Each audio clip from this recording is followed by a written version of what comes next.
മുരുകൻ കസ്തൂർബ കാണിപ്പയ്യൂർ കൃഷ്ണൻ നമ്പൂതിരിപ്പാടിൻ്റെ ശിഷ്യനും കൂടെയാണ്. കഴിഞ്ഞ വീഡിയോയിൽ നമ്മൾ വീട്ടിൻ്റെ ഐശ്വര്യം എങ്ങനെ കൊണ്ടുവരാം, സാമ്പത്തികമായിട്ട് എങ്ങനെ ഒരു അഭിവൃദ്ധി ഉണ്ടാക്കാം എന്നുള്ളതാണ്. ഇപ്പോൾ പ്രേക്ഷകർ തന്നെ ചോദിച്ച ചില വിഷയങ്ങളുടെ മറുപടിയാണ് ഇപ്പോൾ തരാൻ ഉദ്ദേശിക്കുന്നത്. കറ്റാർ വാഴച്ചെടി വീട്ടിലെങ്ങനെയാണ് നടുന്നത്, അത് പിന്നെ എവിടെയെല്ലാം ദിക്കുകളിലാണ് നടേണ്ടത്, അതിൻ്റെ എന്താണ് അതിൻ്റെ മറ്റ് പ്രധാന നന്മകൾ എന്താണ്. കറ്റാർ വാഴച്ചെടി എന്ന് പറയുന്നത് വളരെ ഔഷധ മൂല്യമുള്ള ഒരു സസ്യമാണ് കറ്റാർ വാഴ സസ്യം. പക്ഷേ അതിൽ പിന്നെ നമ്മൾ നടുന്നതിന് ചില ദിക്കുകൾ ഇവിടെ വാസ്തുവിൽ പറയുന്നുണ്ട്. അതുപോലെ തന്നെ ഇത് ഏതെല്ലാം സ്ഥലത്ത് കൃത്യമായിട്ട് ഇത് വയ്ക്കണം എന്നും വാസ്തുശാസ്ത്രം നമ്മളെ കൃത്യമായിട്ടും പഠിപ്പിക്കുന്നുണ്ട്. അതുപോലെ കറ്റാർ വാഴത്തട എന്ന് പറയുന്ന ആ സസ്യം നമ്മുടെ ശരീരത്തുള്ള വളരെ സോഫ്റ്റ് സ്കിന്ന് നമുക്ക് നിലനിർത്താൻ കറ്റാർ വാഴ സസ്യത്തിന് കഴിയും. അതുപോലെ തന്നെ കറ്റാർ വാഴ സസ്യത്തിൻ്റെ ഇല എടുത്ത് നമ്മളതിൻ്റെ തൊലിഭാഗം കളഞ്ഞതിന് ശേഷം അതിനെ വെറും വയറ്റിൽ കഴിക്കാം.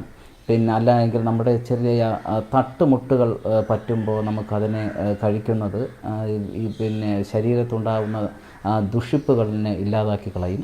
പിന്നെ അതുപോലെ തന്നെ എണ്ണ കാച്ചി തേക്കാൻ പറ്റുന്ന ഒരു ഇതാണ് കറ്റാർ വാഴ സസ്യം.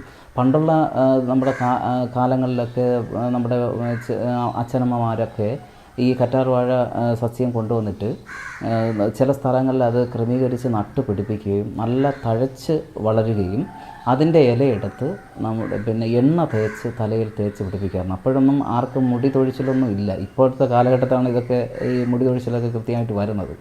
പിന്നെ അതുപോലെ തന്നെ ഇതിൻ്റെ ഒരുപാട് ക്രമീകരണം, കാരണം ഇതിന് നമ്മുടെ ഈ വീട്ടിനകത്താണ് ഇത് വയ്ക്കുന്നതെങ്കിൽ ഇതിൻ്റെ വീട്ടിനകത്ത് ഒരുപാട് നെഗറ്റീവ് ഊർജ്ജം എന്നും ഇങ്ങനെ വന്നുകൊണ്ടിരിക്കും. കാരണം എന്ന് പറഞ്ഞാൽ ഇപ്പോൾ മിക്ക വീടുകളിലും ബാത്റൂം വീട്ടിനകത്താണ് ക്രമീകരിച്ചിരിക്കുന്നത്. അപ്പോൾ അങ്ങനെ വരുമ്പോൾ ഈ നെഗറ്റീവ് ഊർജ്ജത്തിന് ഇതിനെ പിടിച്ചെടുക്കേണ്ട കഴിവ് ഈ കറ്റാർ വാഴച്ചെടിക്കുണ്ട്. അത്ര ഔഷധ ഗുണമുള്ള ഒരു സസ്യമാണ് കറ്റാർ വാഴച്ചെടി. പക്ഷേ ഇത് വെള്ളത്തിൽ ഇട്ട് വയ്ക്കാൻ പാടില്ല.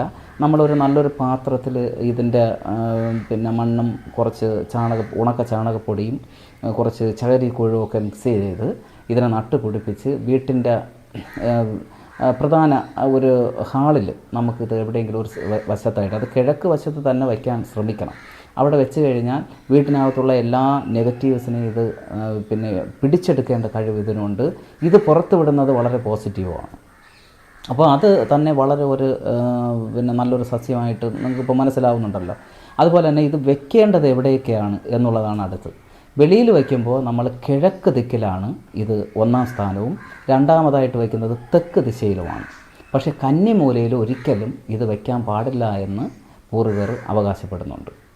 അത് പ്രത്യേകിച്ച് അതിന് കാരണങ്ങളുണ്ട്. അതുകൊണ്ടാണ് അങ്ങനെ വയ്ക്കരുതെന്ന് പറയുന്നത്.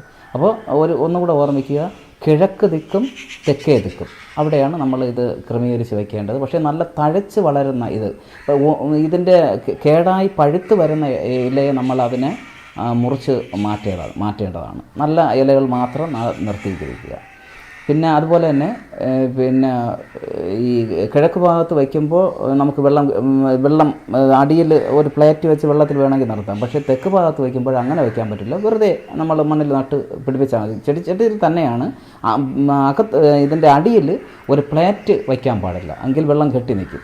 അവിടെ വെള്ളം കെട്ടി നിർത്താൻ പാടില്ലാത്തതുകൊണ്ടാണ് അങ്ങനെ പറഞ്ഞത്. കറ്റാർ വാഴ സസ്യത്തിനെ കുറിച്ചാണ് നമ്മളിപ്പോൾ പറഞ്ഞ ഒരു വിഷയം എന്ന് പറയുന്നത്.